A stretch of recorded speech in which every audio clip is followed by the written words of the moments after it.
स्वागत करती हूँ और मैं आपको आगे तो बढ़ाते हुए स्वर वाला आगे विचार करते हैं। और कल हमने पढ़ा स्वर के स्वर के भेद इसे कहते हैं, स्वर के भेद होते हैं। तो हम बात करेंगे अयोगवाहा। अयोगवाहा किसे कहते हैं? अयोगवाहा का अर्थ है अ के योग से जो अर्थ का एहसास करवाए, यानी कि अ के योग से बनने वाले शब्द जिसका हम अर्थ ग्रहण कर सकते वो अयोगवाहा है। अयोगवाहा अर्थात किसी स्वर के योग से एक सार्थक शब्द बनते हैं, अयोगवाहा होते हैं। अयोगवाहा कौन से होते हैं? अयोगवाहा अंग और अह होते हैं, जो कि अनुस्वार और विसर्ग होते हैं।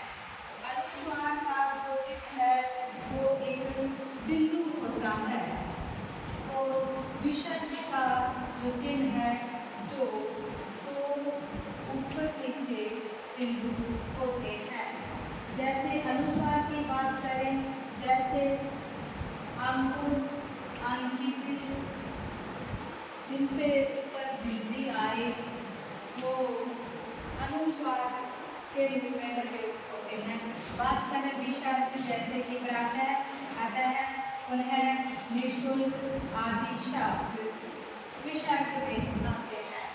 स्वरों के उच्चारण स्थान, इसके बाद आता है स्वर का उच्चारण स्थान, यानी कि स्वर किन किन स्थानों से बोले जाते हैं। सबसे पहले हमारे जो उच्चारण अवयव आते हैं उनमें आता है कंठ। कंठ से अ और आ बोला जाता है, अ। उसके बाद आता है तालु, या हम इसे कहते हैं तालव्य। इसमें आते हैं टी और ई। उसके बाद ओष्ठ, ओष्ठ में उ और ऊ, जिसमें यानी कि ओष्ठ गोल ऊ, कहाँ किसका प्रयोग हो रहा है? ओष्ठ का हो रहा है। फिर आता है मूर्धन्य, उसमें री, री का प्रयोग है। मूर्धन्य कहाँ है?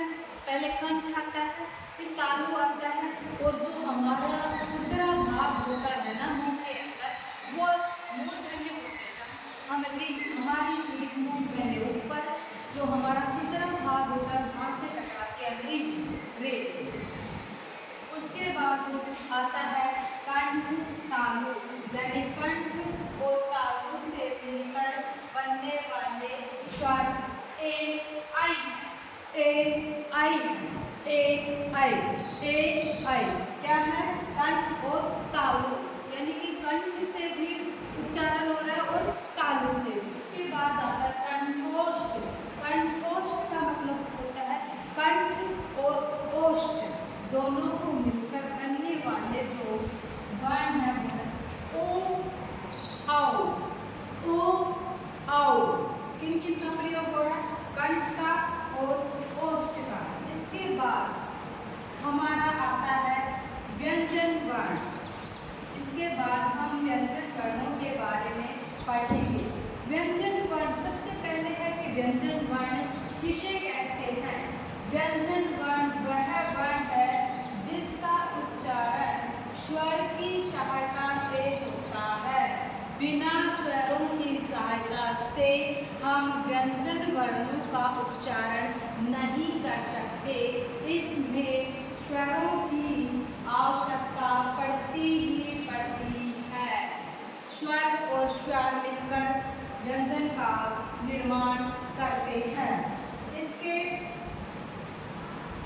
प्रत्येक स्वतंत्र वर्ण के उच्चारण में स्वर की ध्वनि छिपी होती है, यानी कि प्रत्येक स्वतंत्र जो स्वर होता है उसका हम जब उच्चारण करते हैं तो प्रत्येक वर्ण में जो है स्वर की ध्वनि छिपी होती है। यानी कि हम बात करें जैसे कि कै, तो ये किससे मिलकर बना है? ये व्यंजन है, लेकिन इसमें किसकी ध्वनि छिपी है? स्वर की। क्या? ए क्या है? ए एक स्वर है, जैसे क प्लस ए बराबर पर। तो ये क्या बना? कै बना। जब तक स्वर नहीं होंगे तब तक व्यंजनों का निर्माण नहीं किया जा सकता, या हम दूसरे शब्दों में कहें कि बिना स्वर वर्ण के हम व्यंजन वर्णों की कल्पना भी नहीं कर सकते हैं। आगे चलते हुए हम बात करेंगे व्यंजनों की संख्या। तो व्यंजनों की संख्या कितनी होती है? 33 होती है। व्यंजन वर्ण कौन कौन से होते हैं उनकी चर्चा हम आगे करेंगे। उससे पहले व्यंजनों की संख्या 33 होती है। इसके बाद आता है व्यंजनों के प्रकार। व्यंजन कितने प्रकार के होते हैं? तो बात आती है व्यंजन 3 प्रकार के होते हैं। 3 प्रकार के व्यंजन कौन कौन से होते हैं? सबसे पहले आता है स्पर्श व्यंजन। स्पर्श व्यंजनों की संख्या कितनी होती है? 25। और फिर आते हैं अंतस्थ व्यंजन। इनकी संख्या कितनी होती है? 4। फिर आते हैं ऊष्म व्यंजन। इनकी संख्या कितनी होती है? 4। अब हम बात करें 25 + 4 + 4 तो कितने होते हैं? पूरे 33। अब हम आगे बात करेंगे कि स्पर्श व्यंजन किसे कहते हैं। स्पर्श व्यंजन क वर्ग से लेकर क वर्ग से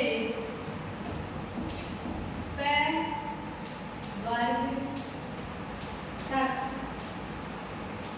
25 वर्ण होते हैं और 5 वर्ग होते हैं, और 5 वर्ग में 5 वर्ण होते हैं।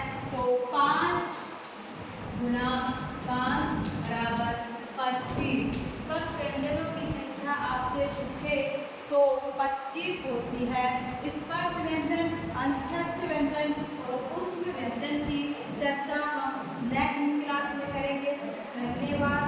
मैं चाहती हूँ कि आपको जो भी पढ़ाया, जो भी मेरे द्वारा सिखाया गया, आशा करती हूँ कि आपको बहुत अच्छे से समझ में आया होगा।